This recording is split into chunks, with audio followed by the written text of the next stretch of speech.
اعوذ باللہ من الشیطان الرجیم بسم اللہ الرحمن الرحیم یا ایہا النبی انا ارسلناک شاہدا ومبشرا ونذیرا وداعیا الی اللہ باذنہ وسراجا منیرا صدق اللہ العظیم وصدق رسولہ النبی الکریم الامین ونحن علی ذلک لمن الشاہدین والشاکرین والحمد للہ رب العالمین ان اللہ وملائکتہ یصلون علی النبی یا ایہا الذین آمنوا صلوا علیہ وسلموا تسلیما الصلاۃ والسلام علیک یا سیدی یا رسول اللہ وعلی آلک واصحابک یا سیدی یا نبی اللہ الصلاۃ والسلام علیک یا سیدی یا رحمۃ للعالمین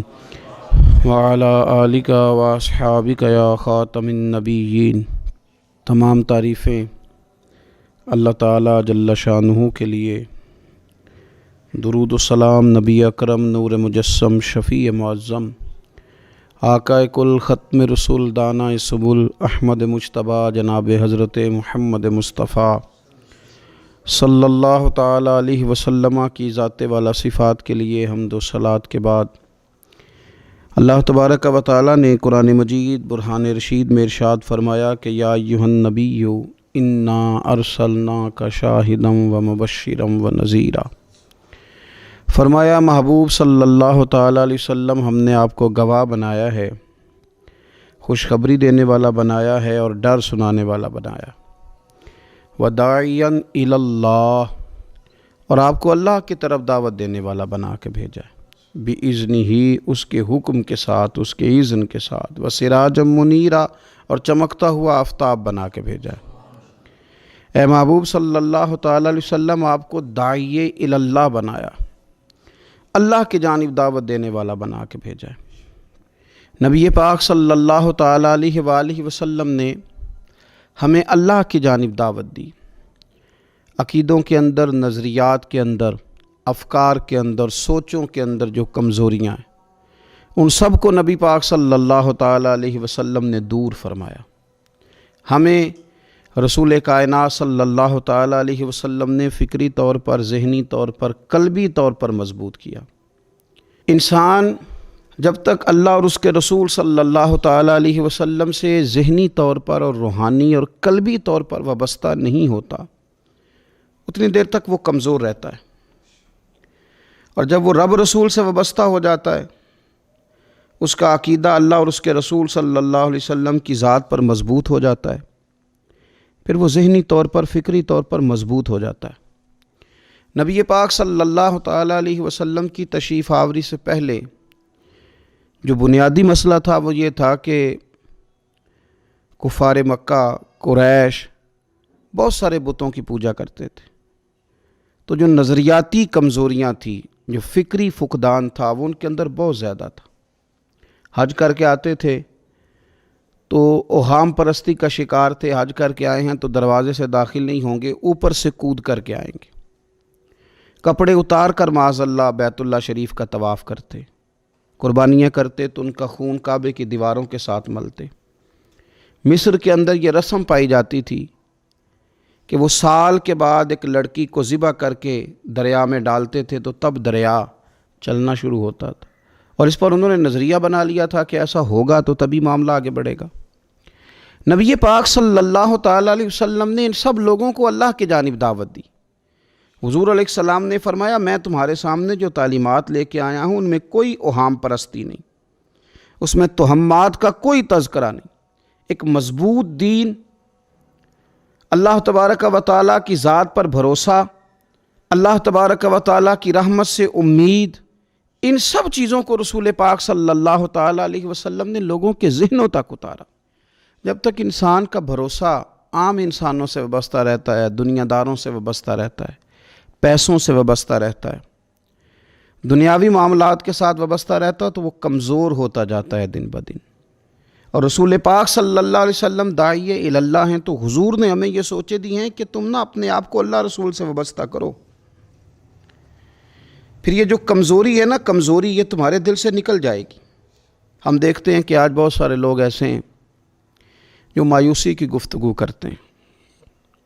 اگر غریب ہو گئے ہیں تو تب بھی ان کے جملوں میں معاذ اللہ مایوسی ہے، کہیں بیمار ہو گئے ہیں تو پھر بھی وہ گھبرائے سے ہیں، وہم کا شکار ہیں، اگر کسی جگہ کوئی آزمائش ان پر آ گئی ہے تو بھی مختلف توہمات کا وہ شکار ہو جاتے ہیں۔ اگر توجہ اللہ رسول کی جانب ہو اور وہ سوچیں جو رسول پاک صلی اللہ علیہ وسلم نے ہمیں دی ہیں، ان پر توجہ ہو، تو پھر انسان کسی وہم کا شکار نہیں ہوتا، پھر وہ مضبوط زندگی گزارتا ہے اور مضبوطی کے ساتھ آگے بڑھتا ہے، چونکہ اس کو سمجھ آ گئی ہے کہ میرا خالق اللہ ہے، رازق اللہ ہے، پیدا کرنے والا اللہ ہے، اور میرے تمام معاملات کا محافظ بھی میرا اللہ ہے۔ پھر وہ کمزور نہیں پڑتا، پھر وہ زیادہ امیدیں لوگوں سے وابستہ نہیں کرتا، دنیا داروں سے، سیٹھوں نوابوں سے زیادہ امیدیں نہیں وابستہ کرتا، پھر اس کی امیدیں اللہ سے اور اللہ والوں سے۔ پھر وہ اللہ رسول کی بارگاہ میں اپنے آپ کو پیش کر دیتا ہے۔ حدیث مبارکہ ترمذی شریف میں موجود ہے، راوی حضرت عبداللہ ابن مسعود رضی اللہ تعالیٰ عنہ ہے۔ ذرا حضور صلی اللہ علیہ وسلم کے تربیت کرنے کا انداز دیکھیے گا۔ حضرت عبداللہ ابن مسعود رضی اللہ تعالیٰ عنہ روایت کرتے ہیں کہ نبی پاک صلی اللہ تعالیٰ علیہ وسلم نے فرمایا کہ اللہ تعالیٰ نے ہر جان کو پیدا فرمایا، ہر جان کو اللہ تعالیٰ نے پیدا کیا، تو 3 چیزیں رب کریم نے لکھ دیں اس کے لیے۔ ہر جان کو پیدا کیا تو اللہ نے لکھ دیا، کیا لکھا؟ اس کا رزق کتنا ہے یہ بھی رب نے لکھ دیا، عمر کتنی ہے، زندگی کتنی ہے یہ بھی رب نے لکھ دیا، اور جو اس پر مشکلات آئیں گی وہ بھی اللہ نے لکھ دی۔ اس کی حکمت کے تقاضوں کے تحت جو مشکلات آئیں گی انسان کی گناہوں کی معافی کا سبب بنے گی، نیک ہے تو درجات کی بلندی کا سبب بنے گی۔ تو جو مشکلات اس کی طرف آئیں گی، جو مصیبتیں، بیماریاں، تنگیاں، وہ سب اللہ تبارک و تعالیٰ کی حکمت کے تقاضوں کے تحت آئیں گی۔ اب انسان یہاں گھبرایا رہے، مایوس ہو جائے۔ ایک بات اب ذرا یہاں صوفیاء کہتے ہیں، وہ بھی سمجھنے والی ہے۔ وہ کہتے ہیں کہ اصل بات یہ ہے کہ جس رب کی طرف سے تو کرم قبول کرتا ہے نا، اس کی طرف سے آزمائش بھی قبول کر۔ وہ کریم جو تیرے اوپر رحمت کے دروازے کھولتا ہے، کبھی اپنی حکمت کے تقاضوں کے تحت تجھے کسی مشکل میں ڈالے تو اسے بھی تھوڑا سا قبول کر۔ ایسا نہ ہو کہ میٹھا ہے تو فٹافٹ تو قریب کرے، اور اگر تھوڑا سا تجھے کوئی ترش رویے سے، ترش جگہ سے گزرنا پڑے تو پھر تو گھبرا جائے۔ تو اپنے مالک کے سپرد جب اپنے آپ کو کر دے گا، پھر تیری طبیعت سکون میں آ جائے گی، تیرا قلب ٹھنڈک میں آ جائے گا۔ محمود غزنوی رحمۃ اللہ علیہ مالٹا کھا رہے تھے، ایک ٹکڑا اس کا، ایک خاش اس کی اپنے ہاتھ سے نکال کر کے ایاز کو کھانے کے لیے دی، ایاز فٹافٹ کھا گیا۔ بعد میں ایک ٹکڑا محمود نے اپنے منہ میں ڈالا تو بڑا کڑوا محسوس ہوا مالٹا، تو اس نے اس کو تھوک دیا اور ایاز کی طرف دیکھ کے کہنے لگا بہت ترش تھا، بہت کڑوا تھا، کس طرح تم کھا گئے؟ اللہ اکبر۔ تو ایاز نے جو بات کی وہ ہمیں سمجھاتی ہے کہ بندے کا رشتہ کس طرح کا ہونا چاہیے۔ ایاز کہنے لگا آقا ساری زندگی تیرے ہاتھوں سے میٹھے کھائے، آج ایک کڑوا آیا تھا تو میں اگر اسے تھوک دیتا، یہ کو آئینے وفاداری تو نہ ہوا۔ انسان کو اللہ کی طرف سے نعمتیں آتی جائیں، رحمتیں آتی جائیں، تندرستیاں آتی جائیں، لیکن کسی جگہ ذرا کمزوری دیکھنی پڑے تو انسان اس جگہ ٹھہر جائے، اس جگہ وہ گھبرا جائے، وہم کا شکار ہو جائے، پتہ نہیں کیا ہو جائے گا، ان چکروں میں پڑ جائے، تو یہ بات درست نہیں ہے۔ اب یہ کہ ہم کیا کرتے ہیں، ہم نے اپنی ساری توجہات کا مرکز دنیا والوں کو بنا لیا ہے، دنیا والوں کو کیسے راضی کرنا ہے، ان کو کیسے سیٹ رکھنا ہے، لوگوں کے ساتھ اپنے تعلقات کو کس طرح کر کے مضبوط کرنا ہے، بس اسی میں ہمارے صبح و شام گزر جاتے ہیں۔ 3-4 جگہوں پہ دعوت مل گئی ایک دن میں، ایک جگہ ولیمے پہ جانا تھا وہاں خود چلے گئے، ایک جگہ اصال ثواب کی تقریب تھی تو وہاں بیٹے کو بھیجا، اور ایک جگہ اور کسی معاملے میں دعوت تھی تو وہاں فون کر کے معذرت کر لی، کسی طریقے سے لوگ راضی رہیں۔ پھر کیا ہوتا ہے، پھر انسان کو یوں محسوس ہوتا ہے کہ اسے فٹ بال بنا لیا گیا۔ آپ لوگوں کی توقعات پہ کتنا پورا اتریں گے؟ بس آپ اپنے ضمیر سے پوچھیں کہ ہم اللہ اور اس کے رسول صلی اللہ تعالیٰ علیہ وسلم کے ساتھ اخلاص رکھتے ہیں، ہمارا دل اس پر مطمئن ہے جو کام ہم کر رہے ہیں؟ جو سفر ہم نے شروع کیا ہوا ہے وہ رب کی رحمت کی طرف ٹھیک بڑھ رہا ہے؟ باقی یہ کہ لوگوں کو راضی کرنے کی کوشش میں رہنا اور لوگوں پر توجہ رکھنا اور لوگوں کے معاملات ہر وقت دیکھتے رہنا، یہ چیز انسان کو کمزور بھی کر دیتی ہے اور بعض اوقات اسے لوگوں کے سامنے رسوا بھی کر دیتی۔ حضرت سیدنا عبداللہ ابن عباس رضی اللہ تعالیٰ عنہ موجود تھے تو رسول پاک صلی اللہ تعالیٰ علیہ وسلم نے انہیں نصیحت فرمائی۔ اپنے چچا کے بیٹے حضرت عبداللہ ابن عباس کو حضور نے نصیحت فرمائی، فرمایا یقین رکھو اے عبداللہ ابن عباس، یقین رکھو کہ اگر ساری دنیا متفق ہو جائے تمہیں نفع پہنچانے میں تو تمہیں نفع پہنچا نہیں سکتی مگر وہ جو تمہارے لیے تمہارے رب نے لکھ دیا ہے۔ لوگ تمہیں نفع پہنچانا چاہیں تو پہنچا سکتے نہیں، اور فرمایا اگر ساری امت متفق ہو جائے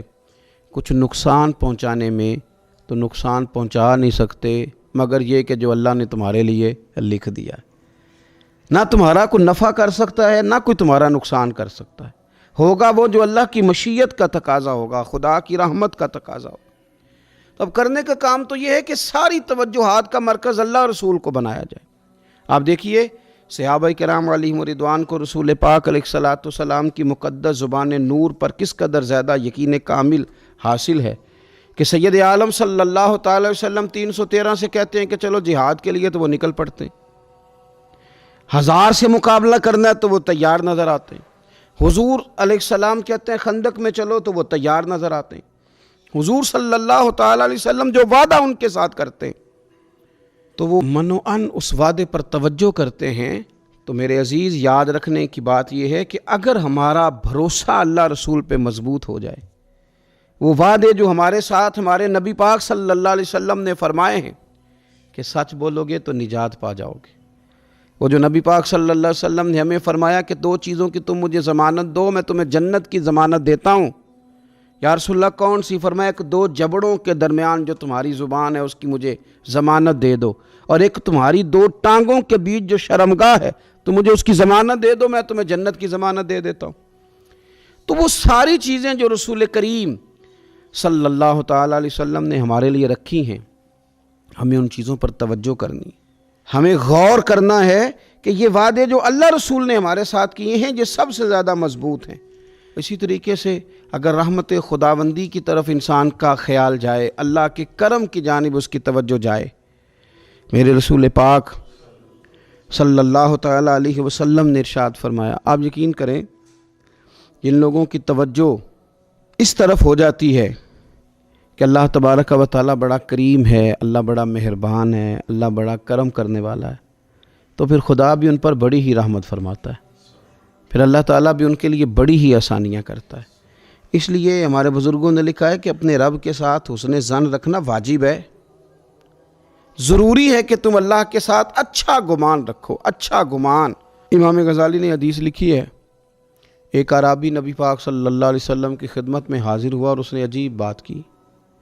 عرض کی یا رسول اللہ صلی اللہ علیہ وسلم قیامت کے دن حساب کون لے گا؟ تو حضور نے فرمایا حساب تو میرا رب کریم لے گا۔ تو وہ شخص مسکرایا، حضور نے فرمایا کیوں مسکراتے ہو؟ عرض کی یا رسول اللہ جب کریم غالب آتا ہے تو وہ کرم ہی کرتا ہے، وہ کرم ہی کرے گا، وہ فضل ہی فرمائے گا۔ تو نبی پاک صلی اللہ تعالیٰ علیہ وسلم نے کیا فرمایا؟ فرمایا بھی یہ عربی بڑا فقیہ ہے، بڑا دانش مند ہے، یہ سادہ بندہ بڑی اعلیٰ بات کر گیا، فقیہ ہے، دانش مند ہے، اس لیے کہ اس کی امید اللہ تبارک و تعالیٰ کی رحمت کے ساتھ لگی ہوئی ہے۔ مسند امام احمد بن حنبل میں حدیث ہے، نبی پاک صلی اللہ علیہ وسلم فرماتے ہیں، رب فرماتے ہیں کہ اگر میرا بندہ زمین بھر گناہ لے کے میری بارگاہ میں آئے، بھر دی اس نے زمین گناہ کر کر کے، لیکن وہ آئے اور استغفار کرے اور اس امید پر استغفار کرے کہ رب مجھے معاف کر دے گا، سچے دل سے توبہ کرے، تو حضور فرماتے ہیں رب اس بندے کو معاف فرما دیتا ہے، اگر اس کی امیدیں اپنے رب کے ساتھ مضبوط ہوں۔ ہم نے یوں کیا ہے کہ کمزوری دکھانی شروع کر دی ہے، کمزوری، اور پھر کچھ معاشرے میں لوگ بھی ہیں، یہ کچھ جادو کا بتانے والے لوگ آ گئے ہیں جو ہر شخص کو کہتے ہیں کہ تجھے تو جادو ہو گیا ہے، جو ہر شخص کو یہ بات بتاتے ہیں کہ تیرے اوپر تو آسیب کا اثر ہے۔ ان لوگوں نے بھی لوگوں کو کمزور کر دیا ہے۔ کچھ ایسے لوگ ہیں جو معاشرے کے اندر یہ کہتے پھرتے ہیں بھائی سب دنیا کا چکر ہے، سب دولت کا معاملہ ہے، جس کی لاٹھی اس کی بھینس، یہاں کچھ بھی نہیں ہو سکتا۔ انہوں نے بھی لوگوں کو کمزور کر دیا ہے۔ اپنے عقیدوں کو مضبوط رکھیں، اللہ رسول صلی اللہ علیہ وسلم کے ساتھ اپنے بھروسے کو مضبوط کریں۔ دیکھیں حضور ہماری تربیت کرتے ہیں، فرمایا اگر تم رب پہ بھروسہ کرو گے نا اور رب تعالیٰ پہ بھروسہ کر کے نکلو گے تو اللہ تمہیں اسی طرح رزق عطا فرمائے گا جس طرح رب پرندوں کو رزق عطا فرماتا ہے۔ وہ صبح بھوکے نکلتے ہیں لیکن شام کو لوٹتے ہیں تو اللہ انہیں پیٹ بھر کے روزی عطا کرتا ہے۔ کیوں؟ اس لیے کہ ان کا بھروسہ مضبوط ہے، ان کا اپنے رب پہ توکل مضبوط ہے۔ رسول کائنات صلی اللہ تعالیٰ علیہ وسلم نے ہمیں ہمارے رب کی جانب دعوت دی، حضور نے ہمیں اللہ پہ بھروسہ کرنا سکھایا۔ رسول پاک صلی اللہ تعالیٰ علیہ وسلم نے ہمیں کہا کہ دنیا میں مسافروں کی طرح وقت گزار کے آ جانا، جنت میں رب نے تمہارے لیے وہ نعمتیں تیار کی ہیں نہ کسی آنکھ نے دیکھی، نہ کسی کان نے سنی، نہ تمہارے دل پر خیال ہی گزرا ہوگا کہ اللہ یہ شان عطا فرمائے گا۔ اب ان لوگوں کا بھروسہ ہو گیا تھا صحابہ کا، حضور کے غلاموں کا، تو انہوں نے پھر کوئی جائیدادیں نہیں بنائی، انہوں نے پھر دنیا میں کوئی محلات تیار نہیں کیے، کیونکہ ذہن بن گیا تھا کہ جو رسول کریم علیہ السلام نے وعدے فرمائے ہیں وہ وعدے ہمارے لیے بڑے معیاری ہیں، وہ وعدے ہمارے لیے بڑے خوبصورت ہیں، ان وعدوں سے ہمیں بڑا کچھ ملے گا۔ اس لیے اپنی زندگی کے اندر ان چیزوں کو پیدا کرنا، ان چیزوں پر توجہ کرنا، اللہ کی جانب بھروسہ کرنا بڑا ضروری ہے۔ دعا ہے مالک کریم ہمیں رسول کریم صلی اللہ تعالیٰ علیہ وسلم کی بتائی ہوئی باتوں پر عمل کی توفیق دے، اور اللہ تعالیٰ ہماری آنے والی نسلوں کی امیدوں کو اپنی بارگاہ پر مضبوط کرے، یقین کامل کی دولت عطا کرے، توکل کی نعمت عطا فرمائے۔ آخر دعوانا ان الحمدللہ رب العالمین۔